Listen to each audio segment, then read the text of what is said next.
कांग्रेस नेता सुनील शर्मा का शशि थरूर पर बड़ा हमला। कहा शशि थरूर को अब लोकसभा की उम्मीदवारी छोड़नी चाहिए।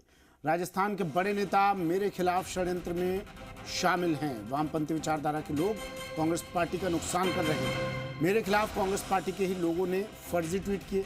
मैं आरोपी पत्रकार और नेताओं राजनीतिक लोगों के खिलाफ मुकदमा भी दर्ज करवाऊंगा।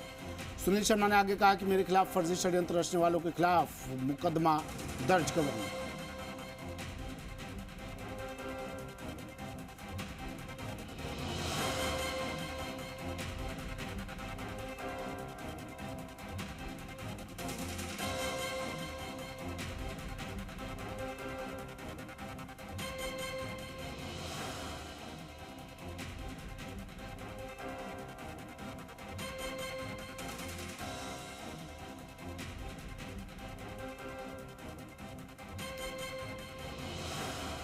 आशीष चौहान मेरे सहयोगी हमारे साथ फोन लाइन पर जुड़ गए हैं। आशीष, अभी तो टिकट मिला है और टिकट मिलते ही तुरंत कांग्रेसी नेताओं के खिलाफ ये बयान, पार्टी की अंदरूनी फूट, मतभेद, मनभेद को तो जाहिर नहीं करता।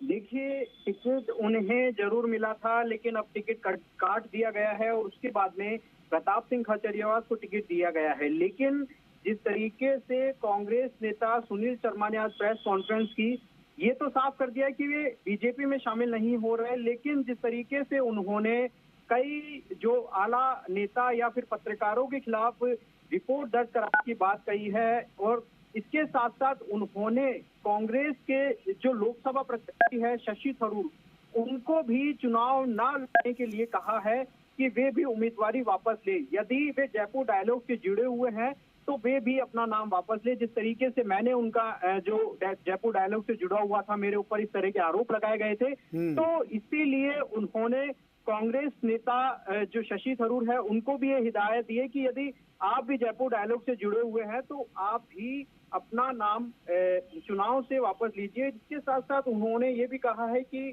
मेरे खिलाफ कई कांग्रेसी पार्टी के जो नेता है उन्होंने, ये जो बयान आया है आशीष, ये और नेता जिस तरह से टिकट नहीं मिला, टिकट कटते ही दूसरी पार्टी का दामन थाम लिया, क्या ये भी उसी कतार में खड़े नजर आते हैं?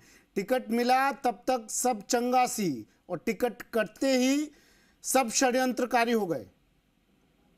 बिल्कुल, देखिए जिस तरीके से उन्होंने कई नेताओं पर ये बिना बोले ये आरोप लगाए हैं, लेकिन उन्होंने किसी का नाम भी नहीं लिया, किसी का जिक्र नहीं किया, उनके खिलाफ एफआईआर दर्ज कराने की बात कही है, कई पत्रकारों के खिलाफ भी एफआईआर दर्ज कराने की बात कही है कि ये पूरा तरीके से षड्यंत्र पूर्वक पूरा षड्यंत्र रचा गया और उसके बाद में जो टिकट है वो मेरा काटा गया है। तो कई नेताओं, कई राजनीतिक लोगों के खिलाफ मुकदमा दर्ज कराने की बात कही है, लेकिन उन्होंने ये साफ कर दिया है कि वे बीजेपी का दामन नहीं थाम रहे, वे कांग्रेस में ही रहकर इन्हीं नेताओं से लड़ेंगे। और जिस तरीके से गांधीवादी जो बात कह रहे हैं लगातार कि वे गांधीवादी तरीके से आगे कांग्रेस में ही काम करते रहेंगे, और टिकट यहाँ पर जरूर काट दिया गया है। लेकिन टिकट के बाद में जिस तरीके से जो कांग्रेस में घमासान है वो अब यहाँ पर शुरू हो गया है। कई यूट्यूब चैनल्स को भी लेकर जो कई कांग्रेसी नेताओं के नजदीकी बताया है, उन्होंने ये कहा है कथित रूप से कि यूट्यूब चैनल को लेकर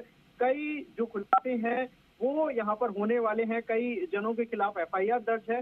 वो बड़े नेताओं का जिक्र कर रहे हैं सुनील शर्मा जी, कह रहे हैं बड़े नेताओं ने षड्यंत्र रचा। क्या आने वाले वक्त में क्या इन बड़े नेताओं के नाम भी सामने रखेंगे सुनील शर्मा जी? देखिए, उनसे मीडिया ने बार बार ये कहा है कि उनका नाम आप बताइए, उनका बड़े नेताओं का आप जिक्र कीजिए कि किसके खिलाफ आप एफआईआर दर्ज कराएंगे। लेकिन उन्होंने साफ इनकार कर दिया कि अभी फिलहाल के लिए अभी इतना ही रहने दीजिए, बाद में इसका खुलासा करेंगे या फिर एफआईआर दर्ज कराएंगे तब जाकर ये खुलासा हो पाएगा। इसके साथ साथ पत्रकारों का नाम भी उन्होंने लिया है कि कई पत्रकारों के खिलाफ भी एफआईआर दर्ज कराएंगे। बार बार उनसे पूछा गया कि कौन है ये पत्रकार, कौन है ये बड़े नेता, किसी का नाम उन्होंने नहीं लिया है। यानी कि वे डायरेक्ट एफआईआर दर्ज कराएंगे और उसके बाद में ये सामने आएगा कि किन किन लोगों के खिलाफ वे एफआईआर दर्ज करा रहे हैं। ठीक है, शुक्रिया आशीष तमाम जानकारी के लिए।